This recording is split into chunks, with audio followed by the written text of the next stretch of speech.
నమస్తే, welcome to I news. Telangana రాష్ట్రంలో Bharatiya Janata party వచ్చే అసెంబ్లీ ఎన్నికల్లో విజయం సాధిస్తాం అని చాలా కాన్ఫిడెన్స్ గా చెప్తున్నా గానీ బట్ ఆ కాన్ఫిడెంట్ మాత్రం భారతీయ జనతా పార్టీ నాయకుల్లో మాత్రం ఎక్కడా కనిపించట్లేదు. కొత్త పాత నాయకులతోటి ఒక ప్రచన్న యుద్ధంతో భారతీయ జనతా పార్టీ తెలంగాణలో సతమతమవుతుంది, స్పష్టంగా కనిపిస్తోంది. తెలంగాణ రాష్ట్రంలో మరి ముఖ్యంగా దక్షిణ భారతదేశంలో భారతీయ జనతా పార్టీ అధికారంలోకి రావడానికి తెలంగాణలో చాలా స్కోప్ ఉంది. అయినా కానీ భారతీయ జనతా పార్టీ ఎందుకు అధికారంలోకి రాలేకపోతోంది? అసలు పార్టీలో ఏం జరుగుతోంది? నాయకుల మధ్య జరుగుతున్నటువంటి ఆ ప్రచన్న యుద్ధానికి గల కారణం ఏంటి? ఒకవైపు రాజాసింగ్ పార్టీకి రామ్ రామ్ చెప్పేశారు. ఆయన ఒక లవ్ లెటర్ అని మెన్షన్ చేస్తూ మీకు మీ పార్టీకో దండం అంటూ బయటికి వెళ్ళిపోయారు. ఆ తర్వాత ఈటెల రాజేందర్ పరోక్షంగానే సొంత పార్టీ నాయకులపైనే కామెంట్లు చేస్తున్నారు, చూస్తూనే ఉన్నాం. ఇట్లాంటి ఒక ప్రచన్న యుద్ధం భారతీయ జనతా పార్టీలో తెలంగాణ రాష్ట్రంలో కనిపిస్తోంది. మరోవైపు గెలిచినటువంటి 8 మంది ఎమ్మెల్యేలు గాని ఎంపీలు గాని ఎవరు కూడా గెలిచే టైంలో గెలిచిన తర్వాత ఉన్నటువంటి యాక్టివ్నెస్ ఇప్పుడు పార్టీలో కనిపించట్లేదు. ఎవరు పెద్దగా పార్టీ కార్యక్రమాల్లో పాల్గొనట్లేదు. అసలు ఏం జరుగుతోంది భారతీయ జనతా పార్టీలో? తెలంగాణలో అధికారంలోకి వచ్చేటువంటి అవకాశాలు ఉన్నాయా? ఇవన్నీ తెలుసుకుందాం. మనతో పాటు ఈరోజు డిబేట్ లో I news editorial director doctor Gattika Vijay Kumar garu మనతో పాటు ఉన్నారు. సార్ నమస్తే. నమస్తే. తెలంగాణ రాష్ట్రంలో భారతీయ జనతా పార్టీ కిందాక నా మాటల్లో నేను చెప్పినట్టు స్కోప్ ఉంది, there is a scope. But ఈ ప్రచన్న యుద్ధంతో ఎట్లా ముందుకెళ్తారు? అసలు పార్టీ తెలంగాణలో అధికారంలోకి వచ్చేటువంటి అవకాశాలు ఉన్నాయా? ఈ యుద్ధానికి గల కారణం ఏంటి? కారకులు ఎవరంటే ఏం చెప్తారు? మొత్తంగా తెలంగాణ రాష్ట్రంలో బీజేపీ అధికారంలోకి రావడానికి అవకాశాలు ఎన్నున్నాయో అవరోధాలు కూడా ఉన్నాయి. ఆ విషయాలు మనం పూర్తిగా విశ్లేషించుకునే ముందు లేటెస్ట్గా జరుగుతున్న గొడవ మీరు అన్నట్టు బండి సంజయ్ వర్సెస్ ఈటెల రాజేందర్, రాజాసింగ్ వర్సెస్ కిషన్ రెడ్డి, ఇట్లా నాయకుల మధ్య విభేదాలు, ప్రచన్న యుద్ధాలు, ఆరోపణలు ప్రత్యారోపణలు ఇవన్నీ నడుస్తున్నాయి. దీనికి కారకులు ఎవరు? నిజంగా మాట్లాడితే అటు రాజాసింగో, ఇటు కిషన్ రెడ్డి గారో, లేకుంటే బండి సంజయో, ఈటెల రాజేందరో, వీళ్ళు ఎంత కారణమో వీళ్ళందరికన్నా కూడా ఈ పార్టీ అధిష్టానం తెలంగాణ బీజేపీని నడిపిస్తున్న విధానంలోనే ఏదో లోపం ఉన్నట్టు, ఏదో ఉదాసీనత ఉన్నట్టు మనకు కనిపిస్తున్నది. ఎందుకంటే బండి సంజయ్ ఈటెల రాజేందర్ మధ్య ఇవాళ కొత్తగా మొదలైన ప్రచన్న యుద్ధం కాదు, ఇది ఘర్షణాత్మక వైఖరి కానే కాదు. అలాగే రాజాసింగ్ విషయంలో, కిషన్ రెడ్డి విషయంలో, ఇంకా మిగతా నాయకుల వ్యవహార శైలిలో కూడా ఇవాటికి వాళ్ళ వచ్చిన మార్పేం కాదు. ఇది ఒక ప్రమాదవశాత్తు మీద పడ్డ సంఘటన కూడా కాదు. దాదాపు మీరు గమనిస్తే అసెంబ్లీ ఎన్నికల ముందు నుండి కూడా బీజేపీ పార్టీలో ఏదో ఒక అలజడి, ఏదో ఒక వర్గపోరు, ఏదో ఒక ఘర్షణాత్మక వాతావరణం నెలకొంది. మీరు గమనిస్తే బండి సంజయ్ పదవి కాలం పూర్తయిన తర్వాత కిషన్ రెడ్డిని రాష్ట్ర అధ్యక్షుడిగా నియమించారు. అప్పుడు గమనిస్తే ఆ రోజు జరిగిన మీటింగ్ లో బండి సంజయ్ ఒక కామెంట్ చేశారు. ఏమని కామెంట్ చేశారంటే, నా పదవి పోవాలని కొంతమంది నాయకులు ఢిల్లీలో లాబింగ్ చేశారు, లేఖలు రాశారు, ఫిర్యాదులు చేశారు, దాంతోనే నా పదవి పోయింది అనే విధంగా బండి సంజయ్ గారు మాట్లాడారు. తప్పుడు రిపోర్టులు పనిచేయాలన్న, ఢిల్లీకి పోయి ఫిర్యాదు చూడు, తప్పుడు రిపోర్ట్ వచ్చి కార్యకర్తల యొక్క నమ్ముకుని వచ్చిన నాయకులు నా బతుకులు నాశనం చేయకన్నా. మొన్న ఈటెల రాజేందర్ గారికి రాష్ట్ర అధ్యక్ష పదవి వస్తుంది అనే పెద్ద ఎత్తున ప్రచారం జరిగింది. కానీ ఈటెల రాజేందర్కు ఆ పదవి రాలేదు. దాంతో ఈటెల రాజేందర్ కానీ ఆయన వర్గం కానీ ఇదంతా బండి సంజయ్ చేసిన కుట్ర, బండి సంజయ్ ఢిల్లీలో లాబింగ్ నడిపి నాయకులకు లేనిపోని చాడీలు చెప్పి నా పదవి రాకుండా అడ్డుకున్నారని ఈటెల రాజేందర్ తన అనుచరుల వద్ద అన్నమాట నిజము, ఆయన అనుచర వర్గం భావిస్తున్నమాట నిజం. అంటే ఇక్కడ నేను అడుగుతున్నది ఏంటంటే, మనం ఆలోచించాల్సింది ఏంటంటే, బండి సంజయ్ కానీ ఈటెల రాజేందర్ కానీ వీళ్ళిద్దరు ఏమంటున్నారు, మాకు అవకాశాలు ఈ పార్టీలో ఉన్నాయి కానీ అధిష్టానం వద్ద ఎవరో కాంప్లైంట్ చేయబట్టి మాకు ఉన్న అవకాశాలు పోతున్నాయి అంటే ఎవరో చెప్తే పోయి కాంప్లైంట్ చేస్తే అధిష్టానం తమ నిర్ణయాలను మార్చుకునే స్థితిలో ఉందా అనేది ఇక్కడ ఒక ప్రశ్న. నెంబర్ 2, చాలా రోజుల నుంచి కూడా ఈ తెలంగాణ బీజేపీలో నాయకుల మధ్య వర్గపోరు ఉంది. దీన్ని బంద్ చేయించడానికి, సమస్యలు ఏమైనా ఉంటే, పొరపక్షాలు ఏమైనా ఉంటే వాటిని పరిష్కరించడానికి రాష్ట్ర నాయకత్వం కానీ జాతీయ నాయకత్వం కానీ ఎంతవరకు చొరవ చూపిందనేది ప్రధాన ప్రశ్న. ఇవాళ బీజేపీ పార్టీకి 8 మంది ఎంపీలు ఉన్నారు, 8 మంది ఎమ్మెల్యేలు, రాజాసింగ్ పోతే ఇంకా 7 ఎమ్మెల్యేలు ఉన్నారు. 8 మంది ఎమ్మెల్యేలు ఉన్నప్పుడు కూడా ఈ 16 మంది ఒక దగ్గర కూర్చున్న ఒక ఫోటో మీరు చూపెట్టలేరు. ఈ 16 మంది కలిసి పాల్గొన్న ఒక కార్యక్రమాన్ని మనం కళ్ళారా చూడలేదు. అంటే పార్టీలో ఎవరికి వారే యమునా తీరే అన్నట్టుగా నడుస్తుంది. వీళ్ళందరినీ ఏకతాటిపైకి తెచ్చి పార్టీని ముందుకు తీసుకుపోవాల్సిన బాధ్యత ఎవరిది? జాతీయ నాయకత్వాన్ని, రాష్ట్ర నాయకత్వాన్ని, లేకుంటే జాతీయ నాయకత్వం నుంచి వచ్చిన సునీల్ బన్సల్ లాంటి పరిశీలకులు, లేకుంటే రాష్ట్ర ఇన్ఛార్జీలు. కానీ వాళ్ళందరూ కూడా వాళ్ళ బాధ్యతలను విస్మరించడం వల్ల ఎవరికి వారే యమునా తీరే అన్న పరిస్థితి రాష్ట్ర బీజేపీలో కనిపిస్తుంది. ఇది తప్పు కూడా కాదు. ఏ నాయకుడు ఆ నాయకుడు సొంతంగా ఎదగాలి, తనకు పోటీగా ఉన్న వాళ్ళు తగ్గాలి, నేను పెరగాలనే ఆలోచన ఉండడం చాలా సహజం. ఇప్పుడు బండి సంజయ్, ఈటల రాజేందర్ విషయానికి వస్తే ఇద్దరు కూడా బీసీ వర్గానికి చెందినవారు, ఇద్దరు కూడా ఎంపీలు, ఇద్దరు కూడా కరీంనగర్ జిల్లాకు చెందినవారు. రేపు బీజేపీ అధికారంలోకి వస్తే మేమే ముఖ్యమంత్రి కావాలని కలలుగంటున్నవారు. సహజంగా ఇద్దరి మధ్యలో ఆ యొక్క ప్రచన్న యుద్ధం ఉంటుంది. ఆ ప్రచన్న యుద్ధం పార్టీ పైన ప్రభావం చూపకుండా చూడాల్సిన బాధ్యత, ఇద్దరిని సమన్వయం చేయాల్సిన బాధ్యత, వారి యొక్క ఘర్షణ పార్టీకి నష్టం కాకుండా చూడాల్సిన బాధ్యత అధిష్టానది. కానీ అలాంటి చర్యలు ఏమి తీసుకున్నట్టుగా మనకు అనిపించడం లేదు. మొన్న రామచంద్రరావు గారు ప్రెసిడెంట్ అయిన తర్వాత జరిగిన కార్యక్రమంలో మహబూబ్నగర్ ఎంపీ డికే అరుణ గారు కూడా ఒక మాట మాట్లాడారు. కావాలంటే మీరు అందరూ కూడా ఆ వీడియో చూడొచ్చు. బీజేపీలో పాత కొత్త అనే పద్ధతి పోవాలి, ఎవరు కూడా ఈ పార్టీ మాది, మిగతా వాళ్ళు ఎవరు రావడానికి అనే ఒక ఫీలింగ్ పోవాలి, ఆ భావన పోవాలి అని అన్నారు. పాత కొత్త అనేది ఆ పదం అనేదే ఉండకూడదు అని చెప్పి ఈ సందర్భంగా నేను కోరుతా ఉన్నాను. ఒక ఎంపీ పాత కొత్త అనే భావన పోవాలి అని సభా వేదిక మీద అన్నారు అంటే పాత కొత్త అనే భావన ఈ పార్టీలో ఉన్నట్టే కదా. పాత కొత్త అనే భావన 2-3 ఏళ్ల నుంచి రాజ్యం వెళ్తున్నా అధిష్టానం కానీ రాష్ట్ర నాయకత్వం కానీ చూసి చూడనట్లు వ్యవహరించడం వల్లనే ఇవి పెచ్చుమీరిపోతున్నాయని నేను భావిస్తున్నాను. అంటే మీరు అన్నట్టు భారతీయ జనతా పార్టీ ఎంపీలు గాని ఎమ్మెల్యేలు గాని ఎవరిది వారు యమునా తీరు అన్న పద్ధతి కనిపిస్తోంది. ఒక భారతీయ జనతా పార్టీ ఎంపీగా కామెంట్ చేయడం తో పాటు జాతీయ స్థాయిలో ఉపాధ్యక్షురాలుగా ఉన్నటువంటి వ్యక్తి ఆమె కామెంట్ చేయడం, ఇది తెలంగాణలో ఏం జరుగుతోంది, సో జాతీయ అధిష్టానం పైన కూడా దృష్టి పెట్టాలి. బట్ ఇప్పుడున్నటువంటి పరిస్థితుల్లో ఒకవైపు తెలంగాణలో కేసీఆర్ ను ఢీకొట్టి రేవంత్ రెడ్డి గెలిచింది మనం స్పష్టంగా చూసాం.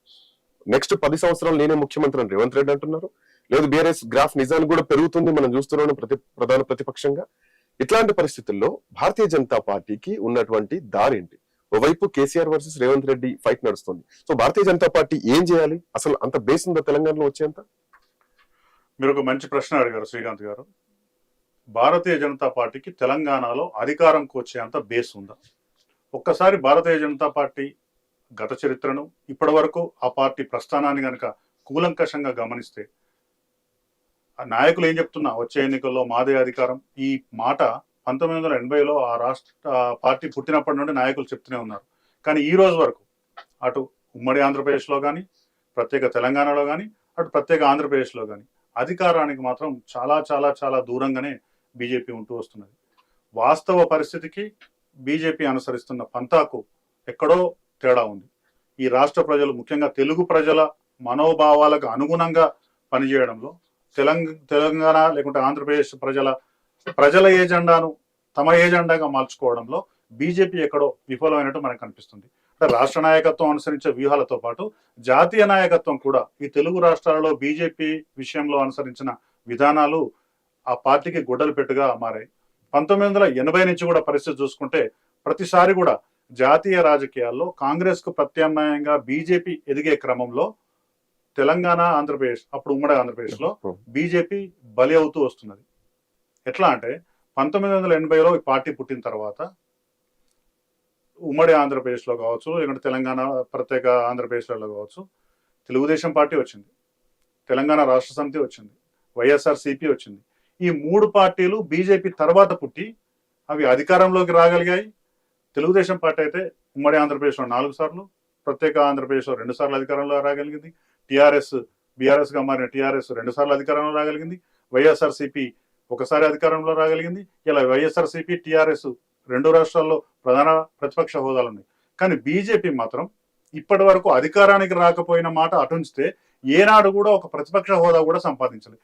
దీనికి కారణాలు ఏంది అని మనం విశ్లేషించుకుంటే కాదు, అసలు ఆ పార్టీ నాయకులే దీన్ని సీరియస్ గా విశ్లేషించుకుంటే పరిష్కారాలు కూడా దొరుకుతాయి. ఎందుకంటే వాస్తవంగా ఎవరెవరికో ఇచ్చారు అధికారం, మాకివ్వరా అవకాశం అనేది బీజేపీ స్లోగన్. నిజంగానే ఎవరెవరికో ఇచ్చారు అధికారం.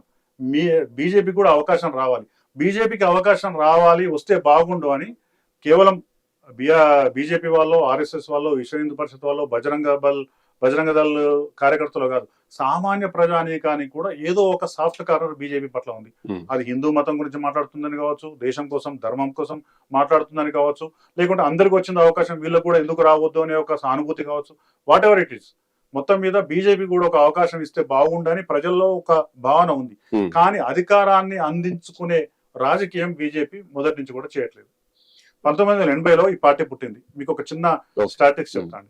1980లో పార్టీ పుడితే ఇప్పటి వరకు 10 అసెంబ్లీ ఎన్నికలను ఫేస్ చేసింది. 10 అసెంబ్లీ ఎన్నికలలో కనీసం 6 సార్లు టీడీపీతో పొత్తు పెట్టుకున్నదండి ఈ పార్టీ. టీడీపీతో పొత్తు పెట్టుకోవడం వల్ల ఏం జరిగింది పార్టీకి?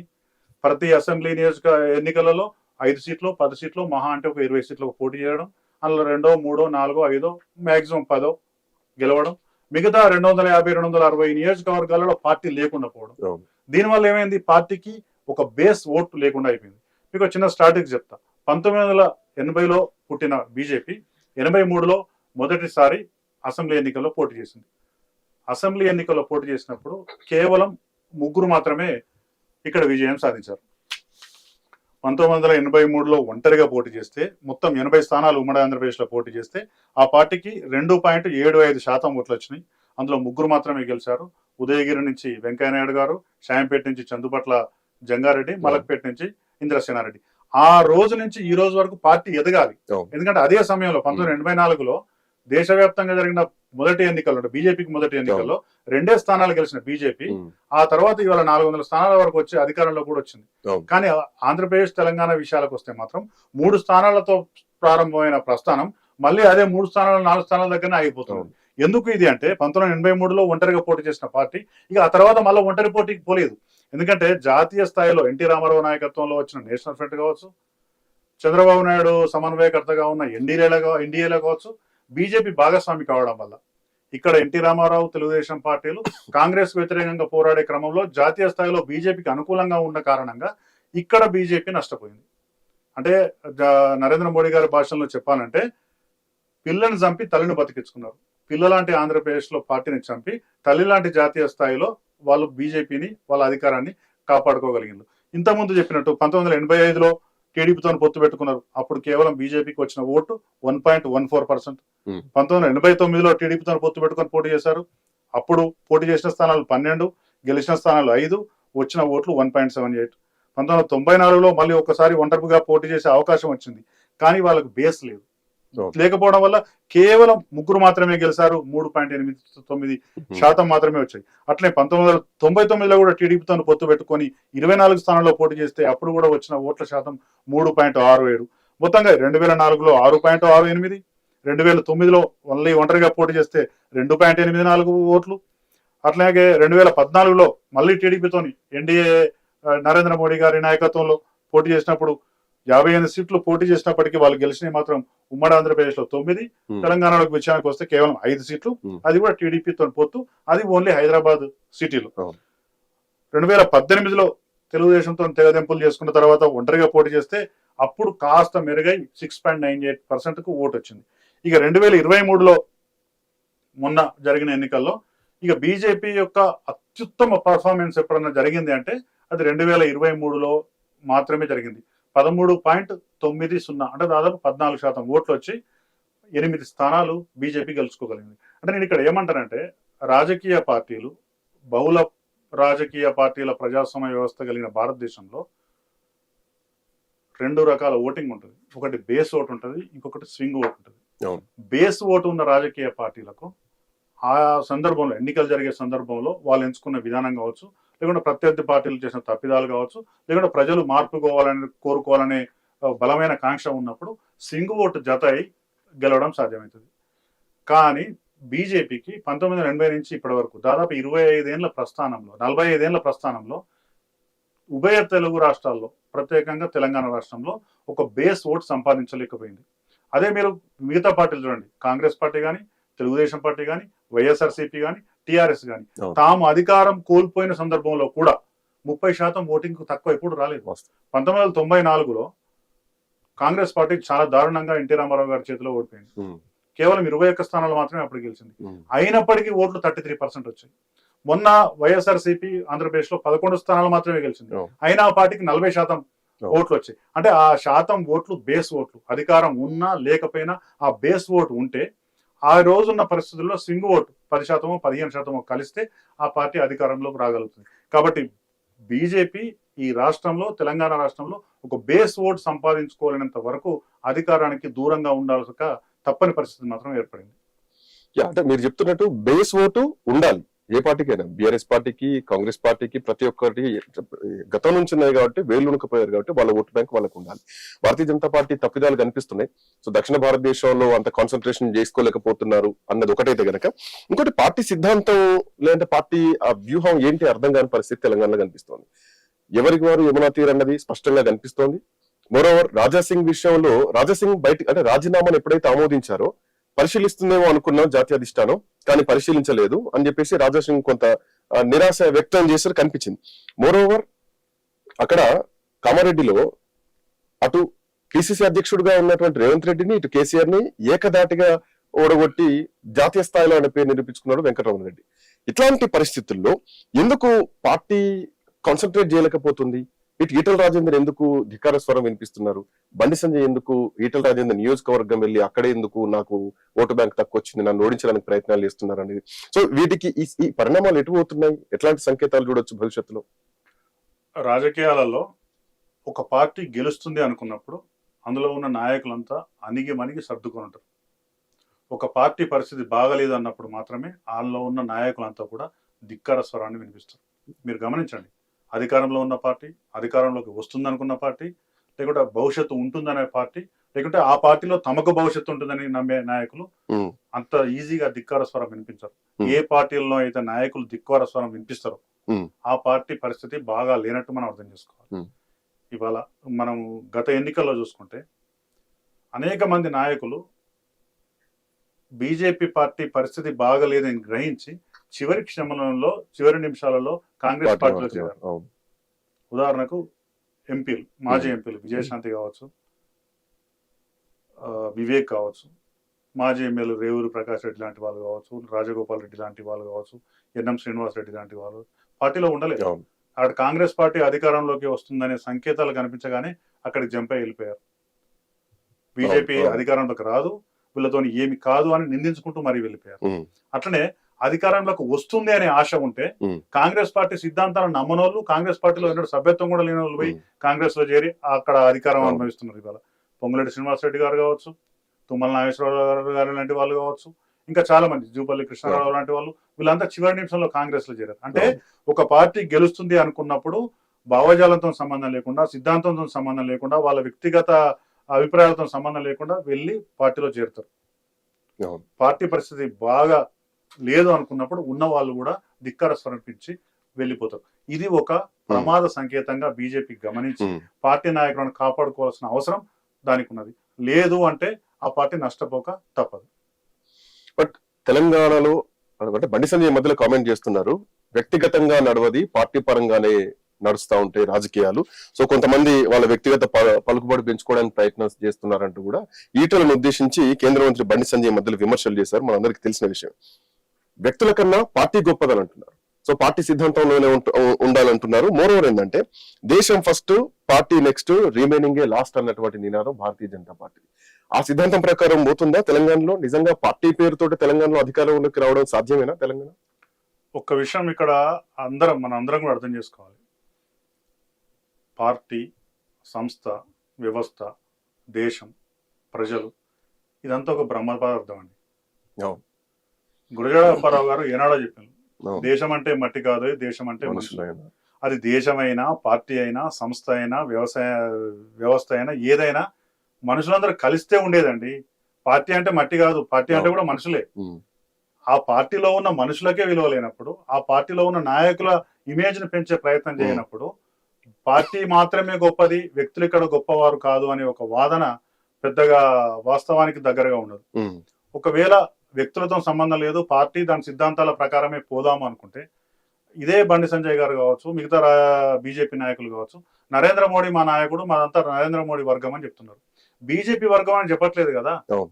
మరి నరేంద్ర మోడీ గారిని ఎందుకు ముందు పెట్టి మాట్లాడుతున్నారు అంటే నరేంద్ర మోడీ గారికి ఉన్న చరిష్మా, నరేంద్ర మోడీ గారికి ఉన్న ఇమేజ్, మోడీ గారికి ప్రజల్లో ఉన్న ఆదరణ, ఇవన్నీ కూడా పార్టీకి ఉపయోగపడతాయి, తమ రాజకీయ భవిష్యత్తుకు ఉపయోగపడతాయి అనేది ఇవాళ నరేంద్ర మోడీ గారి పేరు తీసుకొని ఆయన యొక్క వ్యక్తిగత ఇమేజ్ను వాడుకోవాలని బీజేపీ ప్రయత్నం చేస్తున్నది. అంటే అక్కడ వ్యక్తిని వాడుకున్నట్టే కదా, వ్యక్తి ఇమేజ్ ను వాడుకున్నట్టే కదా, కేవలం పార్టీ సిద్ధాంతాలే మనం వాళ్ళు మాట్లాడట్లేదు కదా. ఇంకొక విషయం గమనిస్తే 2014 బీజేపీ మేనిఫెస్టో రిలీజ్ చేసిందండి. ఆ మేనిఫెస్టో చూడండి, అందులో వాజ్పేయి, అద్వానీ, మురళీ మనోహర్ జోషి, సుష్మా స్వరాజ్ ఇట్లా చాలా మంది ఫోటోలతో పాటు నరేంద్ర మోడీ గారి ఫోటో ఉంటుంది. అంటే దాదాపు 10-11 మంది ఫోటోలు ఉంటాయి ఆ మేనిఫెస్టో కవర్ పేజ్ మీద. 2019 పార్లమెంట్ ఎన్నికలకు వచ్చే వరకు ఆ కవర్ పేజీలో ఉన్న మిగతా పేర్లను వెళ్ళిపోయి ఒక్క నరేంద్ర మోడీ గారే మిగిలింది. ఆ తర్వాత జరిగిన మేనిఫెస్టోలు కానీ కార్యక్రమాలు కానీ ఓన్లీ నరేంద్ర మోడీ గారి పేరు మీదనే జరుగుతుంది. అంటే దీన్ని మనం తప్పు పడట్లేదు. నరేంద్ర మోడీ గారికి అంత చరిష్మా ఉంది, ప్రజల్లో ఆదరణ ఉంది, ఆయన పేరు చెప్తే ఓట్లు పడతాయి. అంటే వ్యక్తులు ప్రధానం కాదు, పార్టీ ప్రధానమైనప్పుడు నరేంద్ర మోడీ గారు దేశవ్యాప్తంగా ఒక పలుకుబడి, ఒక ప్రభావం కలిగిన వ్యక్తి అని మీరు ఒప్పుకుంటున్నారు కదా. అట్లా నరేంద్ర మోడీ గారు అంత కాకపోయినా చాలా మంది నాయకులు తమ జిల్లాలలో, తమ నియోజకవర్గాల్లో, తమ రాష్ట్రంలో ప్రజలను ప్రభావితం చేసే నాయకులు ఉంటారు. వారి ఇమేజ్ నంతా కాపాడుకొని వాళ్ళకు ప్రజల్లో ఉన్న ఆదరణను నీ బీజేపీకి అనుకూలంగా మార్చుకున్నప్పుడు మాత్రమే అధికారం సాధ్యమవుతుంది. అంటే అటు పార్టీ, ఇటు వ్యక్తులు, ఈ రెండు కలిస్తే అధికారం వస్తుంది తప్ప వ్యక్తులు ఎవరో అవసరం లేదు, మీ వ్యక్తిగత ఇమేజ్ తోని పార్టీకి పని లేదు అనడం మాత్రం తప్పు. ఇంకొక మాట చెప్తా శ్రీకాంత్ గారు, లాస్ట్ పార్లమెంట్ ఎన్నికల్లో బీజేపీ ఇక్కడ 8 స్థానాల్లో విజయం సాధించింది.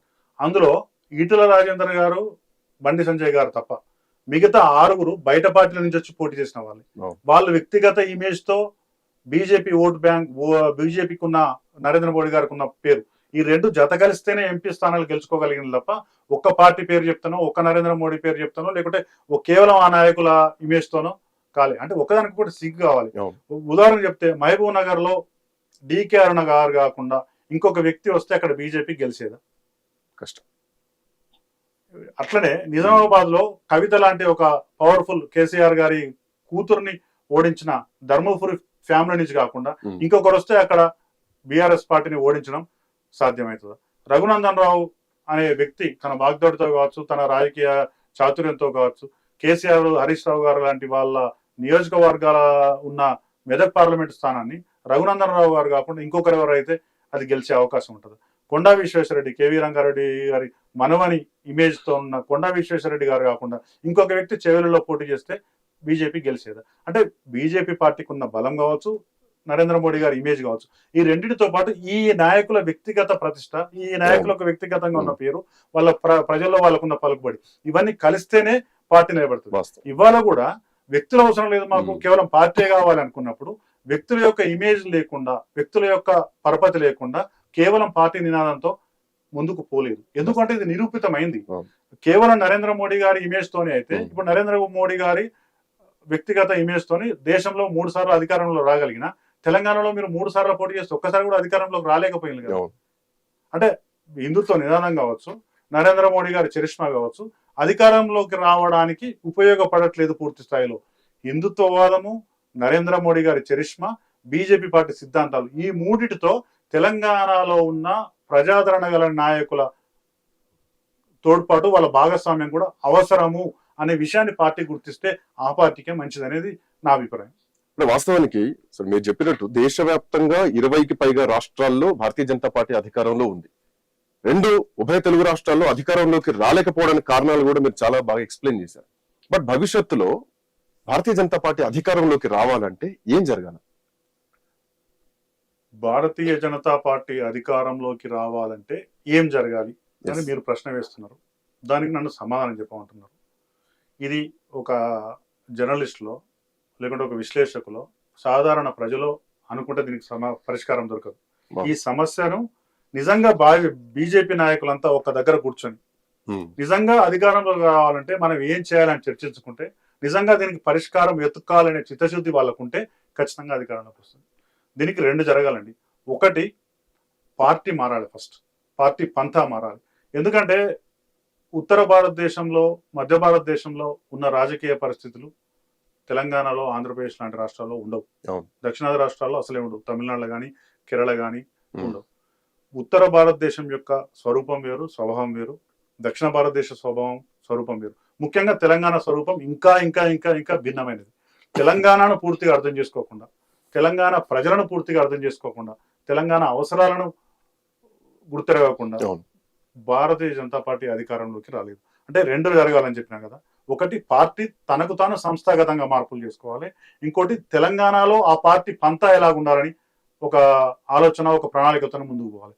పార్టీ విషయానికి వస్తే ఈ రోజు కూడా ప్రధాన పార్టీలు ఈ రాష్ట్రంలో, అటు అధికార కాంగ్రెస్ పార్టీ, ఇలా ప్రతిపక్షంలో ఉన్న బీఆర్ఎస్ పార్టీ, ఈ రెండు రాజకీయ పార్టీలు కూడా ప్రతి విషయంలో ప్రతిరోజు ఫైట్ చేస్తూనే ఉన్నాయి. మీడియాలో చూడండి, పేపర్లో చూడండి, వేదికల మీద చూడండి, బహిరంగ సభలు చూడండి, ఎక్కడైనా ఈ రెండు పార్టీల ప్రధానంగా కనిపిస్తుంది.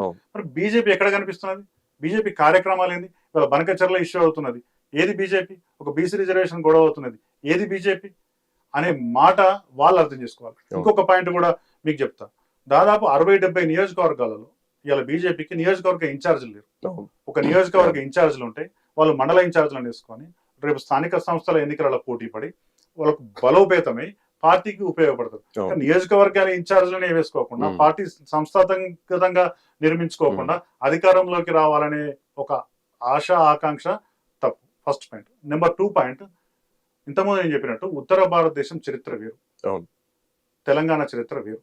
ఉత్తర భారతదేశంలో హిందుత్వ నినాదం పనిచేయవచ్చు, లేకుంటే ఒక జాతీయవాదం అనే ఒక కాన్సెప్ట్ పనిచేయవచ్చు, నరేంద్ర మోడీ గారు లాంటి నాయకుల చరిష్మా కూడా పనిచేయవచ్చు. కానీ తెలంగాణ పూర్తిగా భిన్నమైనది. ఉత్తర భారతదేశంలో చరిత్ర అంతా చూసుకుంటే అక్కడ ఆర్యుల ప్రభావం ఎక్కువ ఉంటుంది.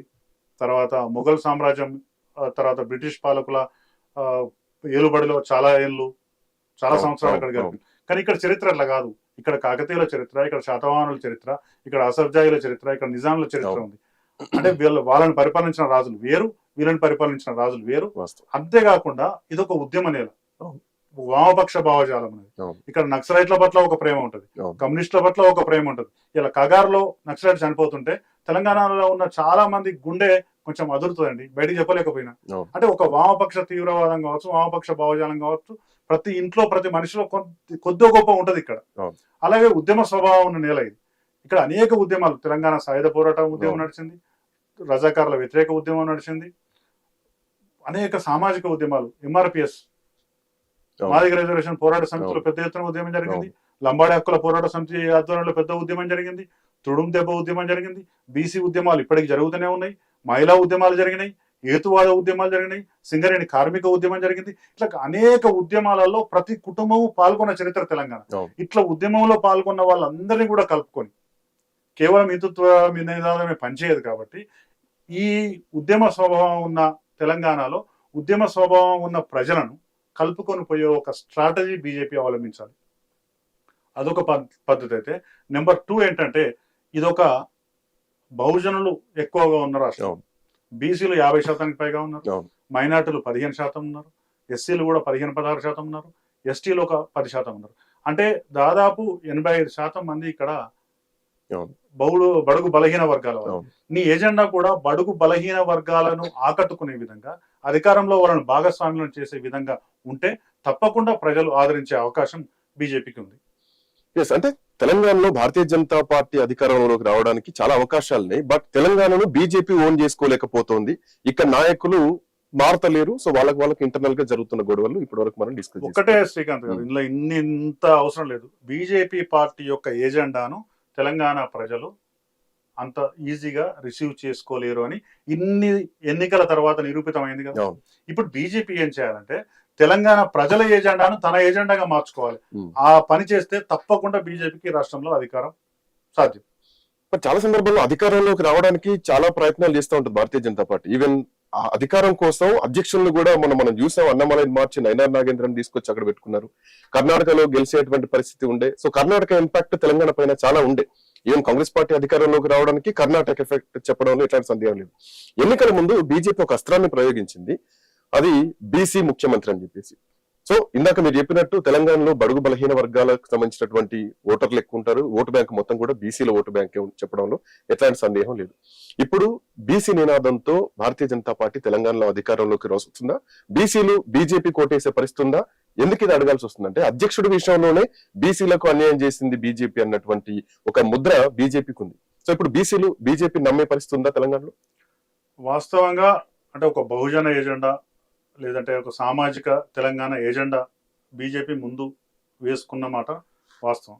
దానివల్ల ప్రజల్లో కూడా 2 సార్లు బీఆర్ఎస్కు అవకాశం ఇచ్చాం, కేసీఆర్ ముఖ్యమంత్రిని చేశాం, ఒకసారి కాంగ్రెస్ పార్టీకి అవకాశం ఇచ్చాం, ఇప్పుడు బీజేపీకి అవకాశం ఇద్దాం అనే ఒక ఆలోచన ప్రజల్లో కొంత నడిచిన మాట నడుస్తున్న మాట వాస్తవం. దాంతోపాటు బీసీలు ఎక్కువ సంఖ్యలో ఉంటారు కాబట్టి బీసీలకే ముఖ్యమంత్రి పదవి, తెలంగాణలో బీజేపీ అధికారంలోకి వస్తే బీసీని ముఖ్యమంత్రి చేస్తాం అనే ఒక నినాదం కూడా వాళ్ళు ముందు తీసుకొచ్చారు. కానీ నినాదాల వెనుక ఎంత చిత్తశుద్ధి ఉందనేది కూడా ప్రజలు చాలా సీరియస్గా గమనిస్తారు. ఇప్పటికే బీసీలకు ఎక్కువ ప్రాతినిధ్యం కల్పిస్తాం, వాళ్ళని భాగస్వామ్యం చేస్తాం, ముఖ్యమంత్రి పదవి ఇస్తాం, ఎస్సీ ఎస్టీలను కూడా మేము భాగస్వామ్యం చేస్తాం అధికారంలో అని చెప్పుకుంటూ ఇప్పటి వరకు బీజేపీకి ఉన్న అవకాశాలలో ఎంతవరకు ఈ నాయకులను అకామిడేట్ చేస్తారనేది కూడా ప్రజలు గమనిస్తారు. ఎందుకంటే బీజేపీకి ప్రధానంగా ఒక 3-4 పదవులు, కేంద్ర కేబినెట్ మంత్రి పదవి కావచ్చు, అసెంబ్లీలో ఫ్లోర్ లీడర్ పదవి కావచ్చు, రాష్ట్ర అధ్యక్ష పదవి కావచ్చు, లేకుంటే జాతీయ కార్యవర్గంలో చోటు కావచ్చు, అంటే ఉన్నత స్థానాలు కావచ్చు. ఇవి ఎవరికి దక్కాయి ఒకసారి ఆలోచించాలి.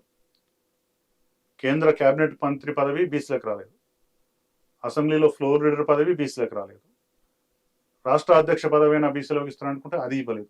ఇలాంటి పరిస్థితుల్లో బీసీలు ఆ పార్టీని ఎట్లా నమ్మాలి, ఎందుకు నమ్మాలి? అదొక్కటే కాకుండా శ్రీకాంత్ గారు, బీజేపీకి ఒక క్రెడిబిలిటీ సమస్య ఉందండి, ప్రత్యేకంగా తెలంగాణ అంశానికి సంబంధించి, తెలంగాణ రాష్ట్రానికి సంబంధించి. 1997లో కాకినాడలో జాతీయ కార్యవర్గ సమావేశం జరిగింది. అందులో ఒక నినాదం ఎత్తుకున్నారు, ఒక రాష్ట్రం ఒక ఓటు 2 రాష్ట్రాలు. అంటే బీజేపీకి కనుక 1997లో ఆ మీటింగ్ జరిగింది, 1998లో పార్లమెంట్ ఎన్నికలు. ఈ పార్లమెంట్ ఎన్నికలలో మేము గెలిస్తే, కేంద్రంలో మేము అధికారంలోకి వస్తే ఖచ్చితంగా తెలంగాణ రాష్ట్రాన్ని ఏర్పాటు చేస్తాం, కాబట్టి మీరు మాకు ఓటేయండి అనే మాట రాష్ట్ర స్థాయి నాయకులు కాదు, అప్పుడు ప్రధానమంత్రి అభ్యర్థిగా ఉన్న వాజ్పేయి గారు చెప్పారు. బీజేపీ అధికారంలోకి వస్తే తెలంగాణ రాష్ట్రం ఇస్తామని చెప్పారు. కానీ నిజంగానే వాజ్పేయి గారు ప్రధానమంత్రి అయ్యారు, కానీ తెలంగాణ రాష్ట్రం మాత్రం ఇవ్వకపోగా తెలంగాణ రాష్ట్ర డిమాండ్ను పక్కన పెట్టి మరో 3 రాష్ట్రాలు బీజేపీ ఏర్పాటు చేసింది ఈ దేశంలో. అప్పుడు కూడా తెలంగాణ వాళ్ళు అడిగారు, అరే 3 రాష్ట్రాలు ఏర్పాటు చేసింది కదా, మాకు కూడా ఏర్పాటు చేయండి, మీరు మాట ఇచ్చారు, వాజ్పేయి గారు లాంటి వాళ్ళు మాట ఇచ్చారు, మాకు తెలంగాణ ఏర్పాటు చేయమంటే ఏర్పాటు చేయలేదు. దానికి చెప్పిన సాకు ఏంటంటే తెలుగుదేశం పార్టీ ఒప్పుకోవడం లేదు, తెలుగుదేశం పార్టీ మా భాగస్వామి కాబట్టి దాన్ని కాదని మేము ఇయ్యలేము అని బీజేపీ నాయకులు అంతర్గత సంభాషణలు చెప్పారు. అంటే తెలుగుదేశం పార్టీతో దాని పొత్తు కోసం రాష్ట్రంలో బీజేపీని చంపినట్టు తెలంగాణ నినాదాన్ని, తెలంగాణ డిమాండ్ని కూడా బీజేపీ చంపేసింది. ఒకప్పుడు తెలంగాణకు వ్యతిరేకంగా తెలంగాణ నినాదాన్ని చంపేసిన పార్టీగా ఇంకా తెలంగాణ ప్రజల్లో ఏదో ఒక మూలన బీజేపీ పట్ల ఒక అనుమానంతో ఉన్నారు. ఆ రోజు తెలంగాణ ఇవ్వనట్టే ఈ రోజు బీసీ ముఖ్యమంత్రి అని చెప్పి నిజంగా అధికారంలోకి వచ్చినాక బీసీలకు ముఖ్యమంత్రి ఇస్తారని గ్యారంటీ ఏంటి అనే ఒక ప్రశ్న కూడా ఉంటుంది. కాబట్టి ఇప్పటి నుంచి అదే కాదు, సరే గతంలో ఏం జరిగిందో జరిగింది, ఇప్పటికైనా మేము ఒక నిదానికి కట్టుబడి ఉన్నాము అని చెప్పుకోవడానికి ఇప్పుడున్న పదవుల్లో కొన్నైనా బీసీలకు ప్రాతినిధ్యం వహించే విధంగా, బీసీల భాగస్వామ్యాన్ని పెంచే విధంగా, ఎస్సీ ఎస్టీలను కలుపుకొని పోయే విధంగా ఉంటే తప్పకుండా కొంత ఆదరణ లభించే అవకాశం ఉంటుంది. ఇవాళ తెలంగాణలో 42% రిజర్వేషన్ బీసీలకు ఇస్తామని కాంగ్రెస్ ప్రభుత్వం ఒక ఆర్డినెన్స్ తెచ్చింది. దానికి ఇష్టమున్నా లేకున్నా అన్ని రాజకీయ పార్టీలు అంగీకరించాయి. ఇవాళ బిల్లు కేంద్ర ప్రభుత్వం వద్ద ఉంది, వాళ్ళ గవర్నర్ దగ్గర ఉంది. ఆ ఆర్డినెన్స్ ఇవాళ కూడా గవర్నర్ ఆమోదించలేదు. దాన్ని 9వ షెడ్యూల్లో పెడితే తప్ప రిజర్వేషన్ అమలు చేయడం సాధ్యం కాదు అని మనకు చాలా క్లియర్గా తెలుసు, న్యాయపరమైన చిక్కులున్న నేపథ్యంలో. ఇప్పుడు 42% రిజర్వేషన్ ఇచ్చిన ఖ్యాతి కొట్టేయడానికి, ఆ క్రెడిట్ కొట్టేయడానికి కాంగ్రెస్ పార్టీ సిద్ధమవుతున్నది. 42% రిజర్వేషన్ ఇవ్వడానికి మీకు సిద్ధంగా ఉన్నాం, కానీ బీజేపీ గవర్నమెంట్ దాన్ని ఒప్పుకుంటలేదు, వాళ్ళు ఆపేస్తున్నారని ఒక నింద బీజేపీ గవర్నమెంట్. దీన్ని తుడిచేసుకోవాల్సిన అవసరం బీజేపీ పార్టీకి ఉంటుందా, ఉండదు?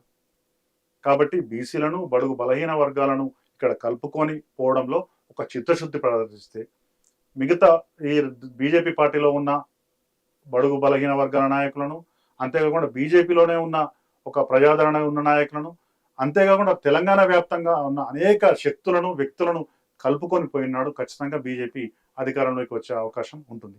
అట్లా కాకుండా నేల విడిచి సాము చేస్తే మాత్రం ఈ బీజేపీ గత 10 ఎన్నికల్లో ఎదుర్కొన్న ఫలితాలని భవిష్యత్తులో ఎదుర్కోక తప్పదు. అంటే బీసీల విషయంలో బీజేపీ చిత్తశుద్ధి ఉందని చెప్తోంది. మీరు అన్నట్టు 42% రిజర్వేషన్ల విషయంలో వాళ్ళు గవర్నర్ దగ్గర ఉంది, ఆర్డినెన్స్ యాక్సెప్ట్ చేసేటువంటి పరిస్థితి లేదు. అయితే బీజేపీ మేము వ్యతిరేకం కాదు బీసీలకు రిజర్వేషన్ అంటూనే ముస్లింలను దీంట్లో బీసీలో కలిపారు, బీసీలకు జరుగుతున్నటువంటి అన్యాయం అన్న ఒకే ఒక మాట మీద బీజేపీ చెప్తున్నటువంటి మాట. ఒకటి అభ్యంతరం. అంటే భారత రాజ్యాంగంలో మతపరమైన రిజర్వేషన్లు లేవు, ఇది వాస్తవం.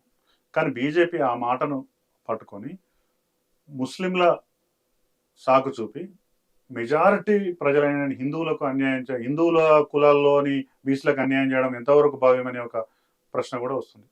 రైట్, బీసీ రిజర్వేషన్లు ముస్లింలకు ఎక్కువ లాభం చెందుతాయి, అందులో ఉన్న ముస్లిమ్స్ బాగుపడతారు అనే ఒక అభిప్రాయం బీజేపీకి ఉంటే, ఇదే BJP party economically weaker sections వాళ్ళకు కూడా 10% రిజర్వేషన్ ఇస్తుంది. ఆ 10% ఈడబ్ల్యూఎస్ రిజర్వేషన్లలో ముస్లింలో ఉన్న అగ్రవర్ణాలు కూడా లాభపడుతుంది. ఓకే, ముస్లింలో ఉన్న అగ్రవర్ణాలకు ఈడబ్ల్యూఎస్ వర్తించినప్పుడు ముస్లింలలో ఉన్న బీసీ వర్గాలకు ఈ రిజర్వేషన్ వర్తింపజేస్తే తప్పేంటి అనే ఒక ప్రశ్న కూడా ఉదయిస్తుంది. ఈ డబుల్ స్టాండర్డ్స్ ఏంటి అనే విషయం కూడా అవుతుంది. ప్రతిసారి ముస్లింలను అడ్డం పెట్టుకొని బీసీలకు అన్యాయం చేయడం, ముస్లింల పేరు చెప్పి తెలంగాణ ఆకాంక్షలకు వ్యతిరేకంగా పనిచేయడం, ముస్లింల పేరు చెప్పి పేద ప్రజలకు రావాల్సిన నోటికాడు బుక్క వీళ్ళు ఎగరగొడుతున్నారనే ఒక భావన ప్రజల్లో వస్తే మాత్రం అది బీజేపీకి చాలా నష్టం చేసే అవకాశం ఉంటుంది. వ్యక్తుల ప్రభావం అంటే కొంతమంది వ్యక్తులే రాష్ట్ర రాజకీయాలను శాసించిన సంఘటనలు మన కళ్ళ ముందే ఉన్నాయి. వ్యక్తులు ప్రధానం కాదు అని ఎప్పుడు కూడా భావించొద్దు. ఉదాహరణకు కేసీఆర్ లాంటి వ్యక్తి ఉద్యమంలోకి రావడం వల్ల, ఒక పార్టీ పెట్టడం వల్ల ఇవాళ తెలంగాణ రాష్ట్రం సిద్ధించింది. అది అన్ని రాజకీయ పార్టీలు ఒప్పుకొని తీరుతుంది. రేవంత్ రెడ్డి అనే ఒక వ్యక్తి పిసిసి అధ్యక్షుడు కాకుంటే ఇవాళ కాంగ్రెస్ పార్టీ అధికారంలోకి వచ్చేదా? గడిచిన అసెంబ్లీ ఎన్నికల్లో ఒక 1/2 మంది నాయకులు పార్టీ మారడం వల్ల బీఆర్ఎస్ పార్టీ అధికారంలో కోల్పోలేదు. ఖమ్మంలో ఒక పొంగులేటి శ్రీనివాసరెడ్డి, తుమ్మల నాగేశ్వరరావు, కరీంనగర్ జిల్లాలో ఒక ఈటల రాజేందర్, నల్గొండ జిల్లాలో ఒక రాజగోపాల్ రెడ్డి, ఆదిలాబాద్ జిల్లాలో ఒక వివేక్, మహబూబ్ నగర్ జిల్లాలో ఒక జూపల్లి కృష్ణారావు గారు లాంటి ఇలాంటి కొంతమంది పార్టీ మారి కాంగ్రెస్ లో పోవడం వల్ల దాన్ని ఊపి పెరిగి ఇలా కాంగ్రెస్ పార్టీ అధికారంలో రాదు. కొంతమంది వ్యక్తులను కోల్పోవడం వల్ల కేసీఆర్ వాళ్ళ అధికారానికి దూరంగా ఉండాల్సి వచ్చింది. అంటే నేను ఈ మాట ఎందుకు చెప్తున్నా అంటే, వ్యక్తులు ప్రధానం కాదు అనే ఒక వాదన పూర్తిగా సత్యదూరం. వ్యక్తులు చాలా ప్రధానం. వ్యక్తులు, పార్టీ ఆ రెండు కలిస్తేనే అధికారం తప్ప కేవలం పార్టీ సిద్ధాంతాలు వ్యక్తులు లేకుండా వస్తుందనే ఒక భ్రమలో ఉంటే మాత్రం ఇక ఎవరు. మొత్తానికి తెలంగాణ స్వరూపాన్ని, తెలంగాణ ప్రజలని, ఇక్కడ సెంటిమెంట్ ని, ఇక్కడ వాతావరణాన్ని అర్థం చేసుకున్నటువంటి పార్టీలే తెలంగాణలో రాజకీయం చేయగలుగుతాయి. ఇక్కడ కావాల్సింది ప్రజల ఎజెండా తప్ప పార్టీల ఎజెండాలు కాదు. పార్టీల ఎజెండాల్ని ప్రజల మీద రుద్దేటువంటి ప్రయత్నం చేస్తే ఆ పార్టీలకు మనుగడ ఉండదు అన్నది తెలంగాణ రాష్ట్రంలో భారతీయ జనతా పార్టీని చూస్తే ఈజీగా అర్థమవుతుంది. సో ఈ వాస్తవాన్ని గ్రహించి భారతీయ జనతా పార్టీ ఏమైనా దిద్దుబాటు చర్యలు తీసుకుంటుందా, లేదంటే అదే మూస పద్ధతిలో ఉంటుందా? అధికారం దిశగా అడుగులు వేసేటువంటి పరిస్థితులు భారతీయ జనతా పార్టీకి తెలంగాణలో ఉన్నాయా అన్నది ఇక ఆ పార్టీ నాయకత్వే నిర్ణయించుకోవాల్సినటువంటి అంశం. Thank you sir, thank you so much సమయాన్ని మాతో కేటాయించినందుకు.